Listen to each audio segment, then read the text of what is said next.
အားလုံးပဲမင်္ဂလာပါဗျာကျွန်တော်တို့ဒီကိုအောင် Ghost Studio Channel ကနေတော့ပြန်ပြီးတော့ကြိုဆိုလိုက်ပါတယ်အဲ့တော့ကျွန်တော်တို့ဒါအခုပြောပြမှာတော့ကျွန်တော်ဒီကိုယ်တိုင်ကြုံတွေ့ခဲ့ရတဲ့ဒီတရေအကြောင်းတွေပေါ့လေပရရောဂါကိုစိတ်ဝင်စားတဲ့ကျွန်တော်ညီကိုတွေနဲ့အတူတူဒါကျွန်တော်ကိုယ်တိုင်ကြုံတွေ့ခဲ့ရတဲ့တရေအကြောင်းလေးကိုကျွန်တော်ပြောပြပြီးသွားခြင်းပါတယ်ဗျာကျွန်တော်တို့ဒီငယ်ငယ်တုန်းကကျွန်တော်တို့နေတာပေါ့လေကျွန်တော်တို့ဒီရွာဘက်မှာပေါ့ကျွန်တော်ရွာဆိုလို့ရှိရင်စစ်တောင်းမြစ်ရဲ့ဘေးနားမှာဖြစ်ပါတယ်စစ်တောင်းမြစ်ဘေးနားပဲခူးတိုင်းရဲ့အရှိတ်ချမ်းပေါ့လေအဲ့တော့အဲ့ဒီမှာကျွန်တော်တို့နေတော့ဆိုဒီကျွန်တော်တို့ရွာဘက်တွေမှာမိုးရင်းဆိုလို့ရှိရင်ကျွန်တော်တို့ရေကြီးတယ်ပေါ့လေမိုးရင်းဆိုရေကြီးတယ်တရားနဲ့တရားဆိုကျွန်တော်လှေတွေနဲ့သွားရတယ်ပေါ့လေအဲ့လိုမျိုးပုံစံမျိုးနဲ့ကျွန်တော်တို့ဒါမိုးရင်းဘက်ဆိုရင်ရေရမ်းကြီးတယ်တရားနဲ့တရားလှေနဲ့သွားရတယ်အဲ့တော့ကျွန်တော်တို့အိမ်ရဲ့ဘေးနားမှာဆိုလို့ရှိရင်ကျွန်တော်တို့ ਨੇ ဒီအရန်ခင်တဲ့ဦးလေးတယောက်ရှိတယ်သူကတော့ဒီဆေးဆရာပေါ့လေသူကအဲ့လိုမျိုးဒီပြောမယ်ဆိုလို့ရှိရင်ကျွန်တော်တို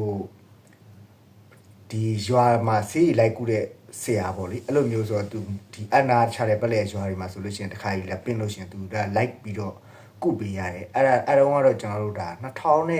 2004လောက်ရှိပေါ့လေအဲ့တော့ကျွန်တော်ခလေးပဲရှိတယ်ငယ်ပဲရှိအဲ့သူကအဲ့လိုမျိုးသူ့ကိုဆရာလက်ပင့်တော့သူကကျွန်တော်တို့ဒီပြန်လာလို့ရှိရင်အဲ့ဒီလူတွေပြန်ပို့ပေးရမှာဆိုလို့ဆိုတော့ကျွန်တော်တို့ဒါကိုလှေနဲ့ကိုလိုက်သွားတယ်ပေါ့လေကျွန်တော်ပထမတစ်ရက်သွားတယ်သွားပြီးတော့ကျွန်တော်ဒါသူကငှက်ဖြာတက်တာဆိုတော့သူကဆရာဒီနောက်နေ့ကျရင်ပြန်လာမယ်ဆိုပြီးတော့ကျွန်တော်ဒါနောက်နေ့ကျတော့တစ်ခေါက်ပြန်သွားတယ်ပေါ့လေ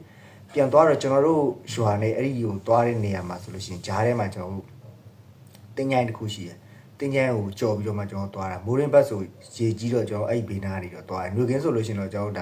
လက်အဲ့နေရာနဲ့နည်းနည်းဝေးတယ်ပေါ့လေပြီးတော့အဲ့နေရာသွားလို့ရှိရင်ကျွန်တော်တို့မိုးရင်းဘက်ရေလမ်းကြောင်းဆိုလို့ရှိရင်ကျွန်တော်တို့ဟိုသွားရတာပို့ပြီးတော့လွယ်ကူတယ်ပေါ့လေနေရာလဲနီးတယ်အဲ့လိုမျိုးနီးတာဖြစ်တဲ့အတွက်ကြောင့်မို့လို့ကျွန်တော်တို့အဲ့ဒီနားနေပြီးတော့ကျွန်တော်သွားတယ်ပေါ့လေသွားတဲ့အခါမှာအစသွားတော့ကတော့ဘာမှမဖြစ်ဘူးဒါပေမဲ့ဒီနောက်တစ်ခေါက်ကျွန်တော်တို့ဒီသွားတယ်ပထမတစ်ခေါက်သွားတယ်ပြန်လာတယ်နောက်တစ်ခေါက်သွားပြီးတော့ကျွန်တော်ပြန်လာတဲ့အခါကျတော့ကျွန်တော်တို့ဒီလှေရပေါ့လေဒီဘလို့ပဲလှော်ကျွန်တော်တို့အနာကိုပဲပြန်ပြီးတော့ရောက်ကျွန်တော်တို့ ਨੇ ဒီရွာနဲ့ဆိုလို့ရှိရင်တမိုင်ခြားလေပတ်လေလောက်ပေါ့လေအဲ့လောက်ပဲကျွန်တော်တို့ဝေးတယ်လှမ်းပြီးတော့မြင်နေရတယ်ကျွန်တော်ဒါပေမဲ့လှေရလှော်လို့ရှိရင်ကျွန်တော်အနာပဲပြီးတော့အဲ့ဒီနားတဝိုက်မှာတင်ញိုင်းရဲ့ဘီနားတဝိုက်မှာကျွန်တော်ကွင်းပြင်ဆိုဥယျာဉ်ခြံတွေလည်းရှိရပေါ့လေအဲ့ဒီဥယျာဉ်ခြံတွေမှာဥယျာဉ်ခြံထဲမှာကျွန်တော်တို့ဒီငယ်ငယ်တုန်းကကြားဘူးတာအမှတရေမွေးတယ်လို့ကြားဘူးတယ်ပေါ့လေကျွန်တော်တို့ဒီအဲ့ဒီဦးလေးကြီးကသူ့ channel မှာတရက်ပင်တွေအသီးပင်တွေအဲ့လိုမျိုးစိုက်ထားတာပေါ့လေအဲ့လိုမျိုးအသီးပင်တွေစိုက်ထားဆိုတော့ဒီတချို့အဲ့လိုလက်ခိုးပြီးတော့ခူးတာတို့ပါအဲ့လိုမျိုးရှိလို့ဆိုပြီး तू ကတရေမွေးထားတယ်လို့ပြောတယ်ပေါ့လေပြောတန်ကြားပေါ့ကျွန်တော်ငယ်ငယ်တုန်းကဆိုလို့ချင်းအဲ့ဒါနဲ့ကျွန်တော်တို့အဲ့ဒီဆရာနဲ့ကျွန်တော်နဲ့နှစ်ယောက်ပေါ့ကျွန်တော်တော့ကလေးပဲရှိသေးတယ်အဲ့ဒါနဲ့ကျွန်တော်အဲ့လိုမျိုးသွားတယ်သွားတော့လှေကအနာပဲပြင်ရောက်လာတော့အဲ့ဒါနဲ့ကျော်ဆရာနေတော့သူပြောမယ်ဆိုလို့ရှိရင်ဟိုဟာတခုခုဟိုမကောင်းတဲ့ပယောဂိုင်ပိုင်းကပ်ပါလာလားမသိဘူးတဲ့အဲ့တော့ဟိုတေးဟိုဟာပြောမယ်ဆိုလို့ရှိရင်ဒီတမုတ်တီပေါ့တမုတ်တီရွတ်အဲ့တော့မှပူရွတ်ကြမ်းလာဒီဘာမှလည်းမိုးလွဲမြဘာဟိုဟာဖြစ်ပဲလေရတယ်ဟောဆိုအဲ့လိုမျိုးလေတိုက်ပြီးတော့လှေပါလူးတော့မှအနာလေးနဲ့ကွက်ပြီးတော့ဖြစ်တယ်ဘေးမှာလည်းဘာမှမဖြစ်နောက်ပြီးတော့ကျွန်တော်တို့ပို့ဆိုးရတာကျွန်တော်ဒီလှေရလှော်လို့ရှေ့ကိုမသွားတော့အနာမှာရက်တယ်အဲ့လိုမျိုးဖြစ်တယ်လှေရကျွန်တော်လှော်တကုံလှော်တယ်လှေရရှေ့ကိုမသွားဘဲနဲ့အနာမှာရက်နေတော့ကျွန်တော်ကလည်းကြောက်ပြီးတော့ကျွန်တော်လည်းဟိုဟာဒီငငယ်တုန်းကကျွန်တော်ဟိုဒီဖုံကပေါ့လေတင်ပေးထားတာတကယ်လို့အန်ဒီထူးနဲ့ကြုံလာရင်အဲ့လိုမျိုး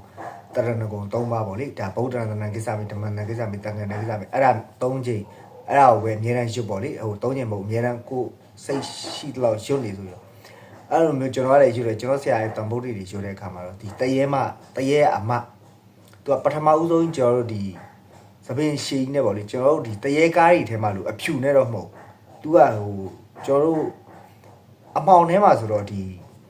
ီမျက်နှာလည်းမမြင်အောင်သူကသပင်တွေအဲ့လိုမျိုးချပြီးတော့ပေါ့လေအဲ့လိုမျိုးချပြီးတော့ဒီလေပေါ်မှာပြန်ဝဲနေတာပေါ့လေအဲ့လိုမျိုးပေါ်လိုက်ပျောက်လိုက်အဲ့လိုမျိုးဖြစ်နေတာကျွန်တော်မကြည့်ရတော့ကျွန်တော်ဟိုဟာမျက်လုံးဟိုဟာဖြစ်ပြီးတော့နေကျွန်တော်ဆရာ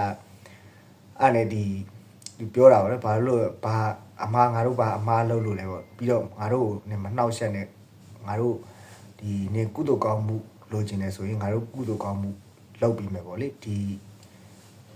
နားမှာပေါ့လာပြီးတော့ကုသိုလ်ကောင်းမှုလုပ်ပေးမယ်ပြီးတော့ငါတို့ကုသိုလ်ကောင်းမှုလုပ်တဲ့အခါအမျှတန်းဝေးပေါ့ဘလို့မှမရအောင်အတိုင်းပဲဟိုကဖြစ်နေတာအဲ့ဒါနဲ့နောက်တဖြည်းဖြည်းနဲ့ဆရာလည်းဘလို့မှမရရဆုံးသူလည်း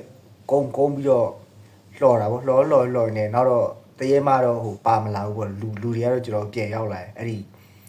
အိမ်ပြန်ရောက်လာတဲ့အချိန်မှာဆရာဆိုလို့ရှိရင်3ရက်လောက်ဖျားသွားတယ်3ရက်လောက်ဒါသူအဖျားတက်သွားပေါ့လေအဲ့ဒီတရေကိုမြင်တယ်ကျွန်တော်တော့ဘာမှမဖြစ်ကျွန်တော်ခလေးဆိုတော့ကျွန်တော်လည်းလန့်တာပေါ့လေလန့်ပြီးတော့ကျွန်တော်နောက်နေ့ကျတော့ကျွန်တော်ဘယ်လောက်ထိဆိုးလဲဆိုကျွန်တော်တို့ဒီအပေါက်လေးတွေပေါ့အိမ်မှာဆိုလို့ရင်ရွာဘက်တွေမှာကျမ်းပြင်လေးနဲ့ခင်းတာထရန်လေးကအဲ့ဒီကျမ်းပြင်ခင်းတာကျွန်တော်အဲ့တဲ့နေရာမှာအဲ့လိုမျိုးကျမ်းလေးပေါက်နေတော့မှကျွန်တော်အဲ့ဒါကိုလိုက်ဖုံးပြီးတော့ကျွန်တော်အဲ့ဒါအဲ့လောက်ထိကျွန်တော်လန့်သွားပေါ့လေအဲ့တခါအဲ့တရေနဲ့ပတ်သက်တဲ့ဟာတွေကကျွန်တော်ငယ်တုန်းကကျွန်တော်တို့ရွာဘက်တွေကကျွန်တော်ဒီနည်းနည်းခေါင်နေမြို့နယ်လေးနဲ့လှမ်းဝေးတယ်အဲ့ဒီချောင်းပေးသားမှနေတယ်ပြီးတော့ဥယျာဉ်ချမ်းတွေတောတွေတောင်တွေရတယ်ရန်ပေါ်ရတော့ဒီဟိုတုန်းကဆိုလို့ရှိရင်အဲ့လိုမျိုးနာမည်ကြီးတဲ့နေရာတွေလည်းရှိရဲ့အဲ့ဒါကြောင့်မို့ကျွန်တော်ဒီနောက်ကြားလို့ရှိရင်လည်းဒီတရေနဲ့ပတ်သက်ပြီးတော့ကျွန်တော်ကိုတွေ့ကြုံခဲ့ရတဲ့အကြောင်းအရာလေးတွေကိုကျွန်တော်ဆက်ပြီးတော့ပြောပြပေးသွားမှာဖြစ်ပါတယ်ဒါကြောင့်မို့လို့ပရလောကနဲ့ပတ်သက်ပြီးစိတ်ဝင်စားခြင်းနဲ့ဆိုလို့ရှိရင်ဒါကျွန်တော်ကိုတွေ့ကြုံခဲ့ရတဲ့အကြောင်းအရာလေးတွေနဲ့တခြားဒီပရလောကအကြောင်းအရာလေးတွေပြန်ပြောပြသွားမှာဖြစ်လို့ကျွန်တော် channel လေး like subscribe လေးလုပ်ပေးခဲ့လို့ရပါတယ်ခင်ဗျာအားလုံးပဲကျေးဇူးတင်ပါတယ်ကျွန်တော်နောက်ဗီဒီယိုမှာပြန်လည်ဆုံတွေ့ကြတာပေါ့အားလုံးပဲကျွန်တော်ဒါဗီဒီယိုလေးနားခွင့်ပြုပါခင်ဗျာ